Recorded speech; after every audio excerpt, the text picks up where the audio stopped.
Path Radio, giving you the tools to guide you on your spiritual or metaphysical journey. I'm your host, Dr. Candace Nadine Green.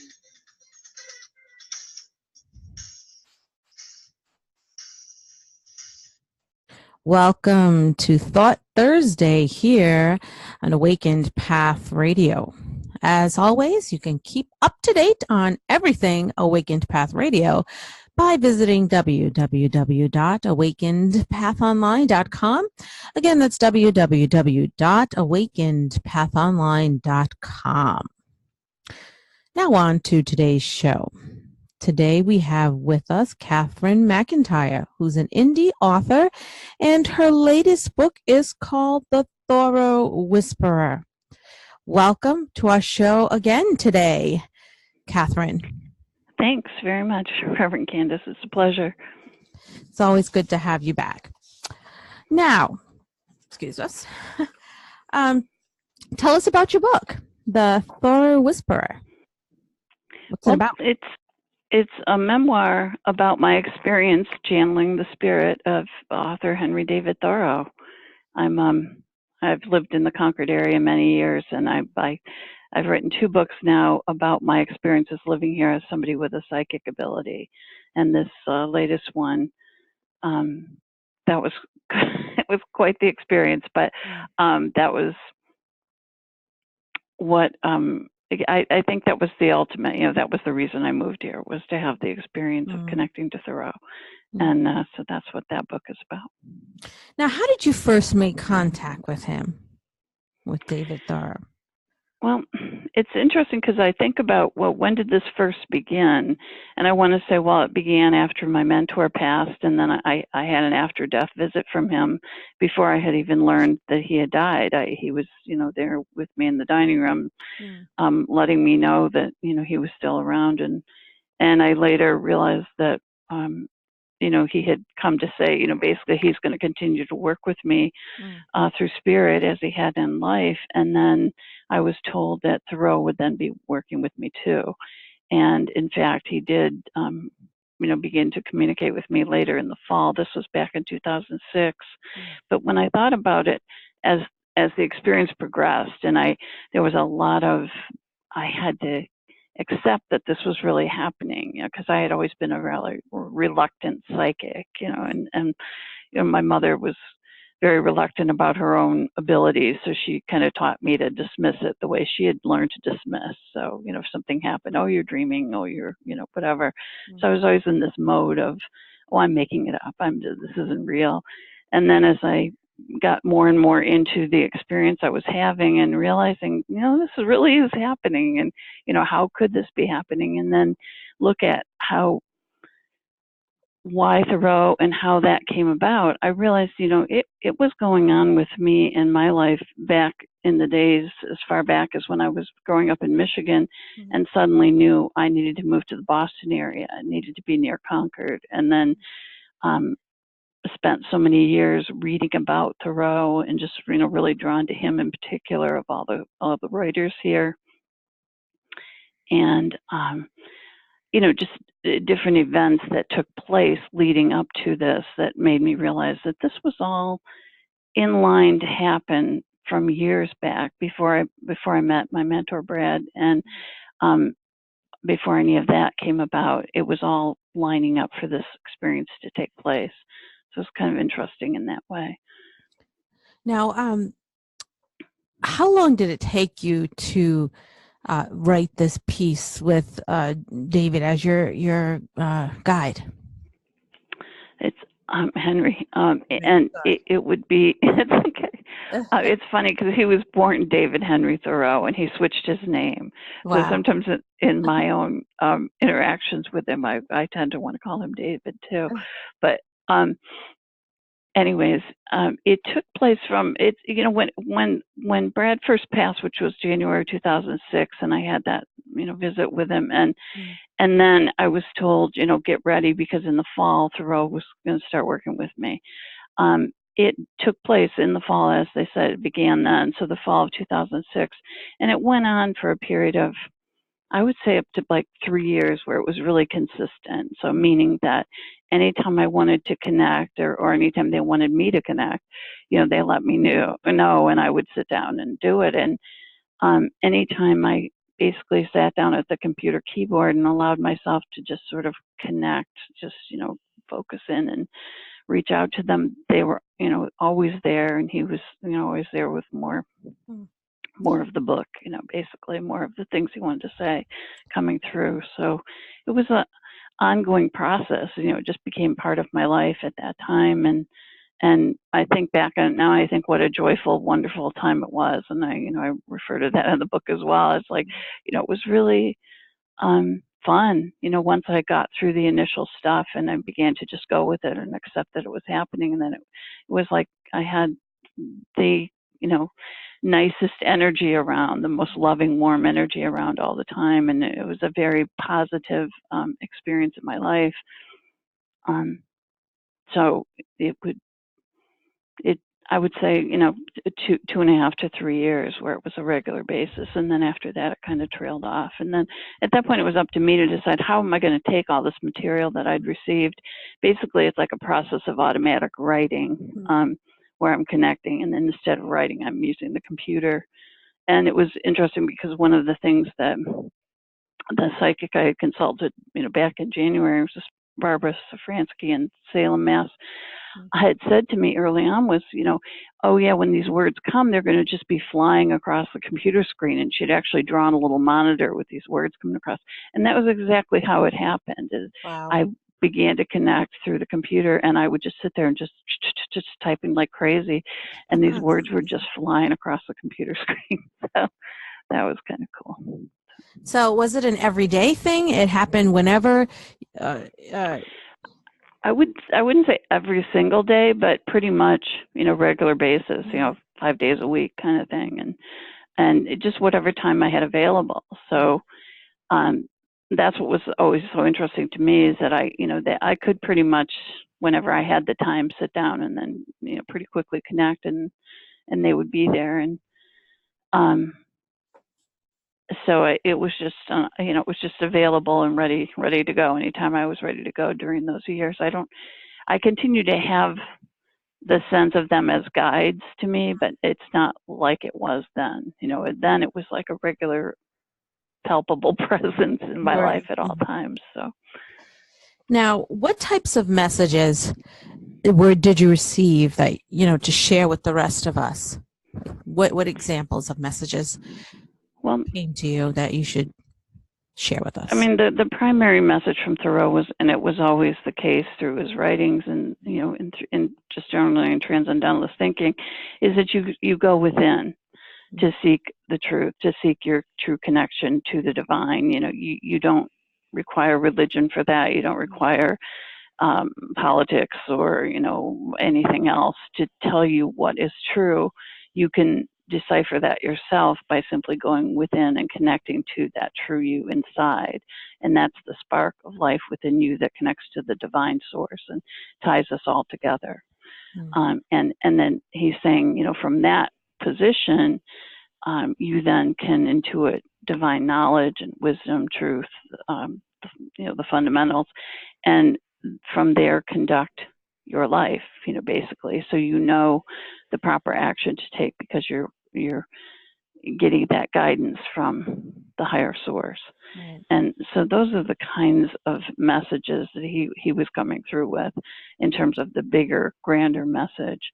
There was also a lot of just questioning the way we live, the way, we use the devices, the television. He'd say, what would it have been like if I'd had a television at Walden Pond? And he'd say, well, I might have watched it for a little while, but then he's like, then I would want to turn it off and get it away from me because, it's just such an onslaught of information and sort of pollution. He talks about the pollution that's in the society, the pollution of the mind, the pollution in the food, the pollution in the environment.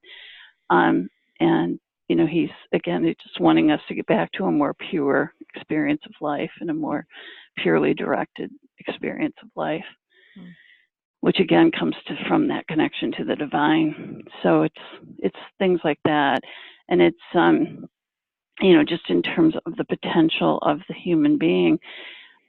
Saying again, it's within the mind. He wants to see like more of a use of the capacity that we have within us as true humans, and not rely on our devices to do things for us. Mm-hmm. He's saying within the human mind, there's a capacity for great thinking, for calculations, for all these things that we're relying on these devices to do. So it's that kind of a message. Right, because these devices are devoid of emotion. Yes. So. Yeah, he says, as you use them, you're essentially putting yourself into that device, and then that by doing that, there is less and less of you. And that's what his warning is, that you're really I don't know how he puts it exactly. It's to the effect of you're sacrificing yourself in order to entertain yourself. You're losing parts of yourself without even realizing it. Yeah, well, we lose ourselves when we rely too much upon technology. We actually lose who we are. Look at the social media and how we interact now by text messages instead of, hey, why don't let's just go grab a coffee together and sit down and talk. Yeah. It's really, I mean, it takes away that human quality that is so crucial to our survival and our interaction. Yes, 100%. Yeah. Right. That's the kind of, that's what he's going for. Yeah. And now, do you mind could you share a little bit, an excerpt from your book with us? You wouldn't mind reading a little bit? No, let me find something here.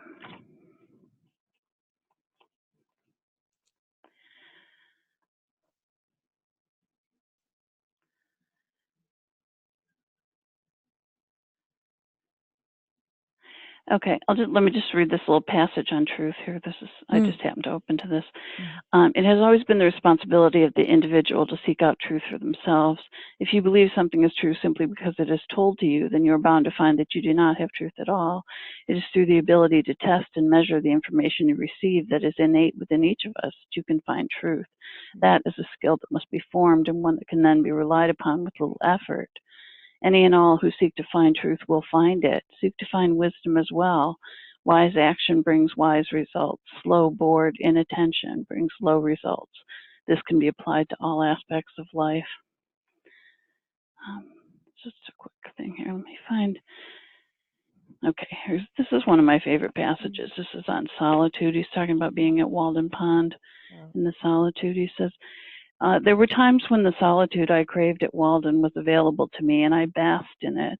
I would, on sunny days, position myself there in my doorway and allow myself to sink as deeply as I could into the surrounding atmosphere, into the waves of light and energy that flowed to me, and drift as far as I could out into that universe, and let myself sense myself as that free and noble creature that I knew existed within me.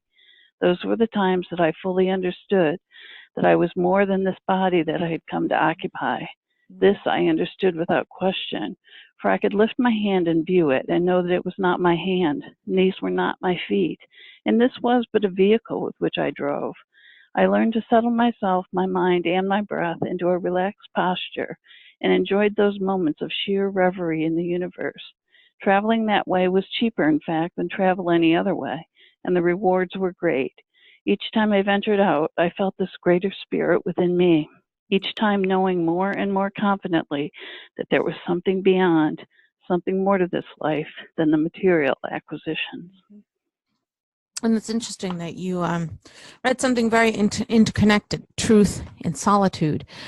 And I forgot where I read this, but it said something to the effect of when we're in solitude, then we can find the truth. Yes. And people are so afraid, a lot of people are so afraid of that, just moment of meditation, of solitude, where our technology is off, the devices are off, and we just take a moment to go within. Yeah. And there are so many people who are afraid of it.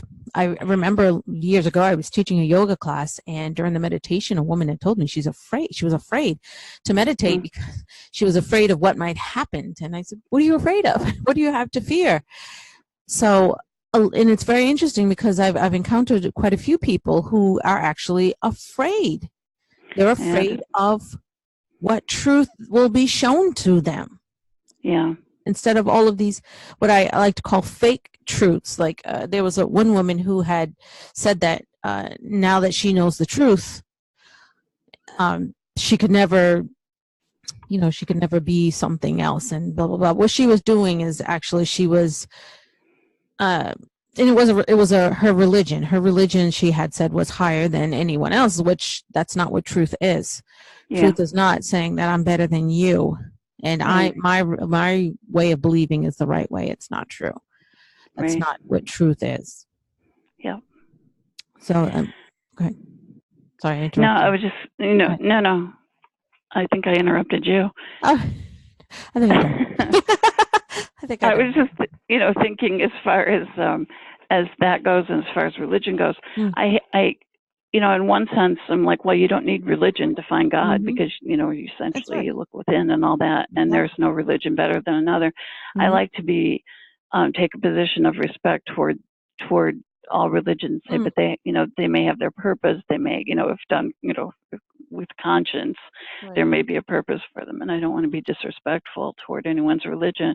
But I think I understand what that woman was talking about, is that, you kind of, people live their lives with these certain belief systems in place, and, some of them may be coming from the church and that, and then they realize, well, there's a little bit of a variation there, maybe that's not quite the truth after all.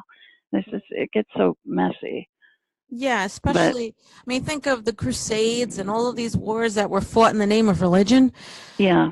That's not, if we're really talking about religion and love, then why are we fighting? Exactly. There's no reason to fight. Yeah.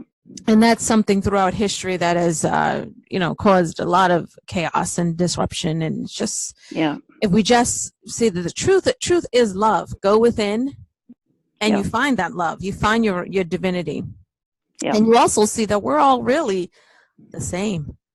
And I think that probably scares people. It scares them to find, it scares them because it will disrupt their way of thinking. Exactly. I was thinking, it disrupts their belief about themselves and their lives in that. But ultimately, when you really connect, I think there's sort of a filling out, it's like an energetic and a conscious filling out that happens when you really do make that connection, and you go like, oh, wow. Oh, yeah, that's right. Yeah, I remember that now, kind of thing, when you really connect to that true source, because it is all of us.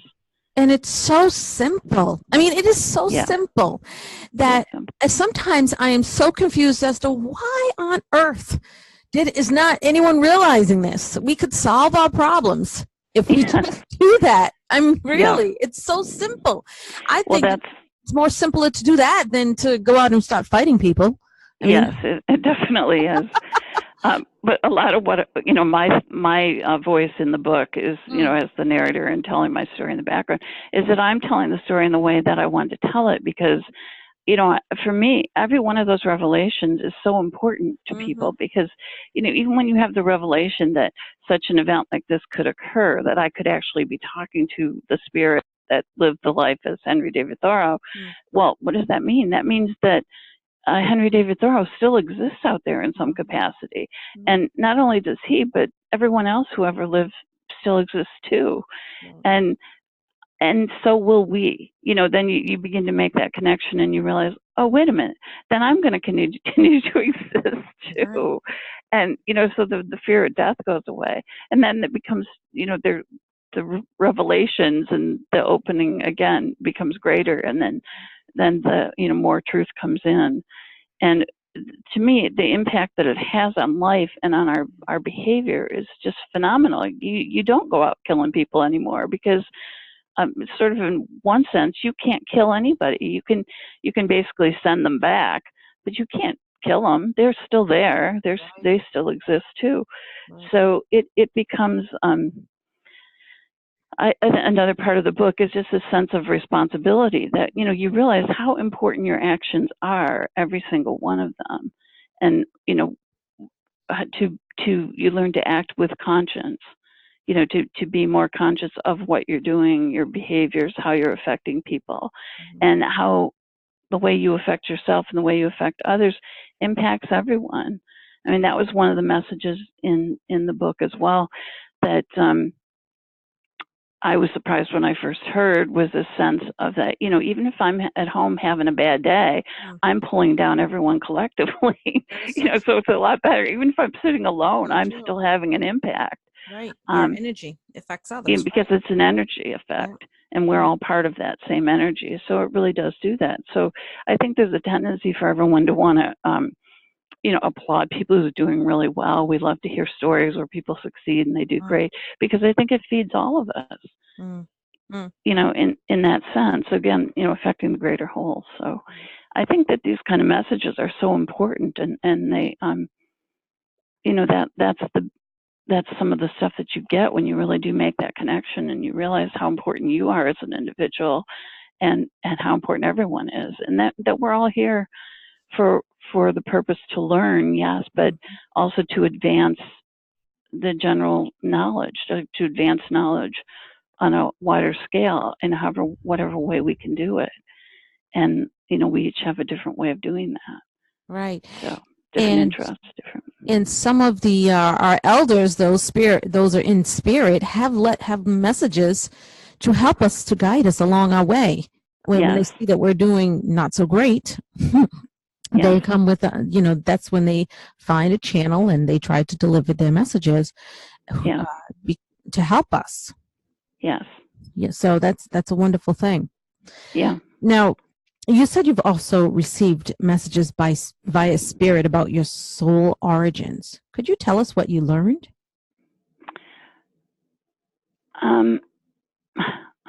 Did I say that? I must have said that somewhere. Yes.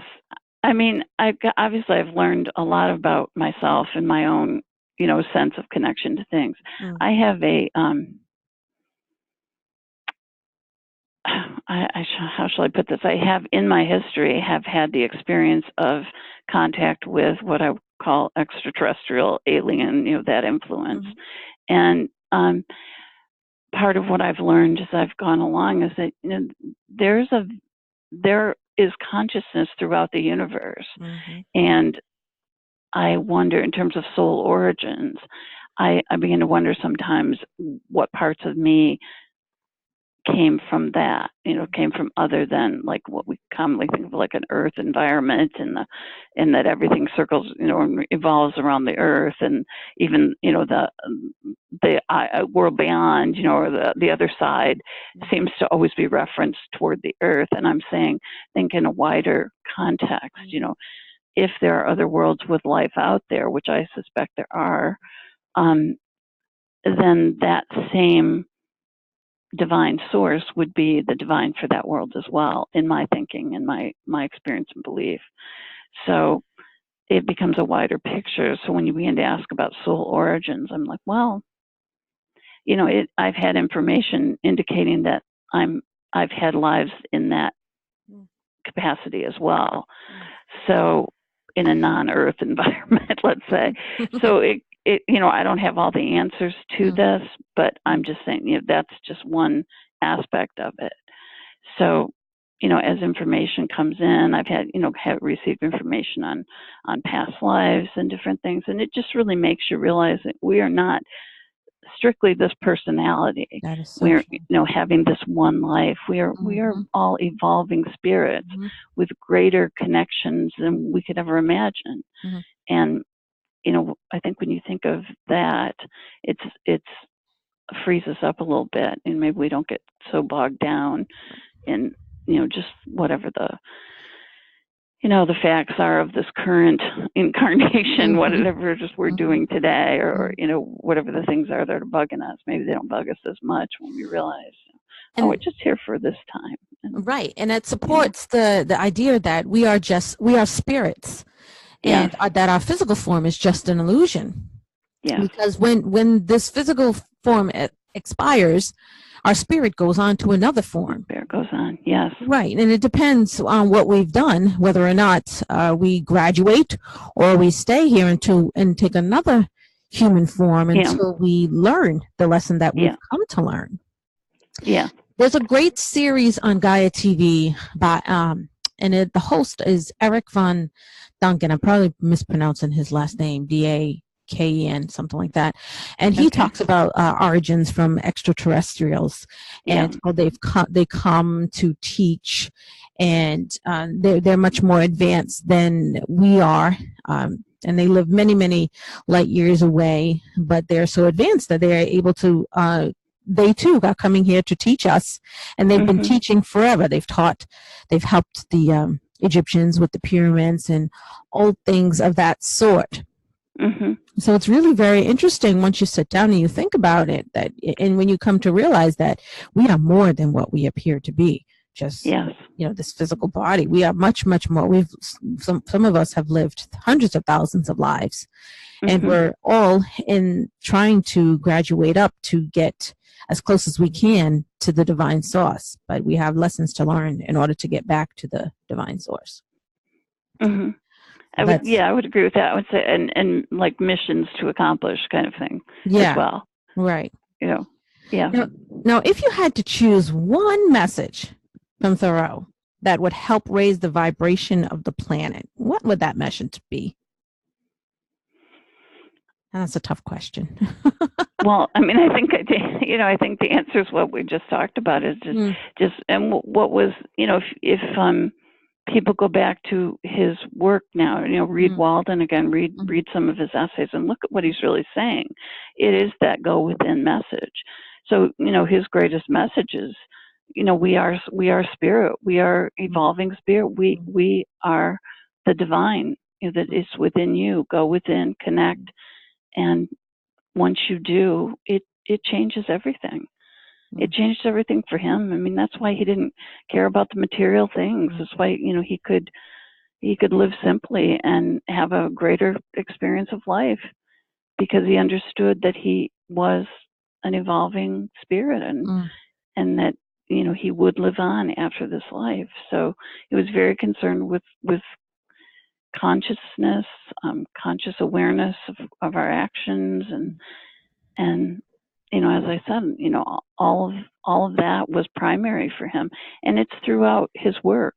So, he came to me early on. One of the first messages was, to remind everyone that all they need are their own eyes and their own minds, to read and comprehend his work. Now, so he gets as tired as I do with the academic world and the approach, what they have done to him over the years, which is, really to, inspire some people, but terrify many others and get them to turn away from his work, because of their inability to understand it themselves or adequately present it to their students. So, he wants everyone to go back and just take a look at this, what he's left there. And people who are on a real spiritual path and are already kind of awakened to that, they're going to find it a lot easier to read his work now than they did, when they were in high school or college and trying to read it. Because his message is essentially that. He's talking about, he's not an anarchist, which is funny. At one point he's like, why would I call for anarchy? He's not calling for anarchy. No. He's calling for consciousness. He wants a conscious government, a government with a conscience that acts from that divine place, that place of divine connection. That's the kind of government he wants. Yeah, wouldn't that be great people. if we had one that actually has conscious? That would be great. Yes, I would. That's the kind of thing that he's calling for in civil disobedience. He doesn't want everyone to just go out and get crazy. He wants people to wake up. And it's so interesting because once you are awake and you realize that everything around you is an illusion, you let go of attachments. You let go of the attachments. It's just so simple. I mean, simple in words, but probably harder to do for those who are struggling with awakening. So, yeah. Now, do you have any other upcoming projects, publications, etc., that you would like to share with our listeners today? Well, I may be sort of some of this stuff is in the works. Like, they need to refer to my website, which is theconcordwriter.com, for updated events and that. I may be giving a talk at the new visitor center at Walden Pond, which would be really exciting and a kind of a big deal. And that may be coming up in the next couple of months. I'm trying to get on the schedule there and get that worked out. So that's my next big talk event. But otherwise, I'm just doing various radio shows and that, and the updates are always on the website.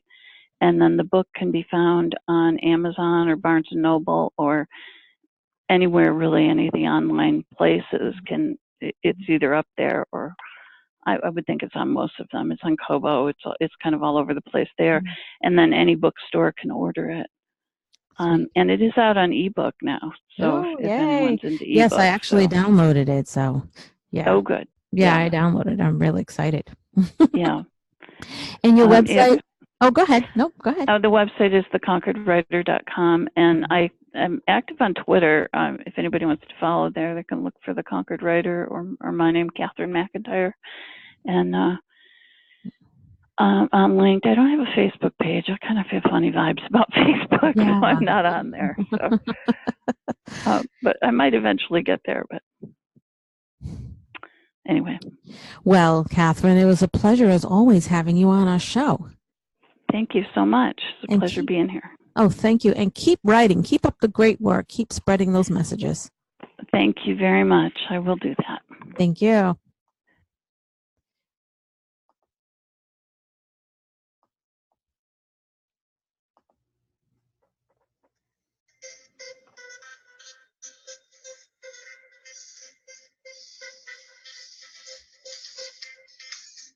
Thank you for joining us on Awakened Path Radio. Please check us out at www.awakenedpathonline.com. I'm your host, Dr. Candace Nadine Green, and you are listening to Awakened Path Radio, giving you tools to guide you on your spiritual or metaphysical journey. Namaste and let it be.